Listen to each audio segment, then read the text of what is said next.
When Bob Martin lost his wife several years ago, he was overwhelmed by his grief, but some of his close modeling friends saw that he was struggling and wanted to help. So they suggested a sailplane safari where Bob and his friends would just grab their sailplanes and go from one flying site to another. They began planning their trip with Torrey Pines as the starting point, but their original plan soon morphed into something else.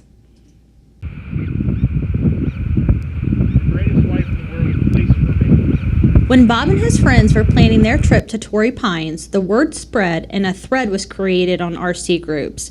Before they knew it, what was intended to be the first stop in a sailplane safari became the Katie Martin Tribute Fly-In. After its success, the fly-in became an annual event. I want to thank all of you for showing up. It's a great crowd. Lots and lots of airplanes. I'm very, very happy about that. The Katie Martin Tribute Fly-In celebrated its 7th year with even more success. But every year, Bob Martin makes sure attendees know the event's origins. Prior to the launch of the original Hobie Hawk that Bob bought for his wife, he tells her story. We were flying powered airplanes, and she didn't like the oil, and she didn't like the noise, and she didn't like that sort of thing. And we were riding our bicycles at the Rose Bowl, and she saw these beautiful gliders flying around. She says, "I want one." Well, I always gave her anything she wanted, usually. And the Hobie Hawk is what she got. According to Bob, the aircraft had been advertised as a beginner's plane.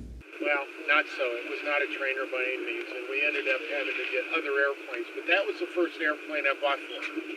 And that one purchase was very significant. Had I not bought that airplane, and had I not got involved in sailplanes, none of the Bob Martin products would ever have existed.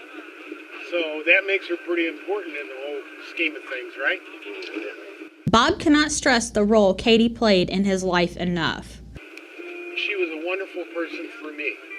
But more importantly, the reason we're here today is that she was the person that knew when to give me a kick in the butt, when to leave me alone, when to protect me so I could be creative. She was the heart and the soul of Bob Martin RC Models. And Bob is certainly not the only one who understands the scale of Katie's impact. When she died, my friend Brent and some other people told me that they're still flying my airplanes all over the world. And I checked the internet, and sure enough, which astonished me. But something else bearing the Martin name also became international. For those of you who don't know, there are people at this, time change, but there's people today in Spain and England and Germany and North Africa that are flying in tribute to Katie also. So. Ultimately, losing a spouse is very difficult, and the grief may always be present. But the most important thing I think that you all have to realize is that the airplane we're about to launch is the original Hobie Hawk. Come on, Bob. But Bob Martin found a way for his wife's legacy to live across the world.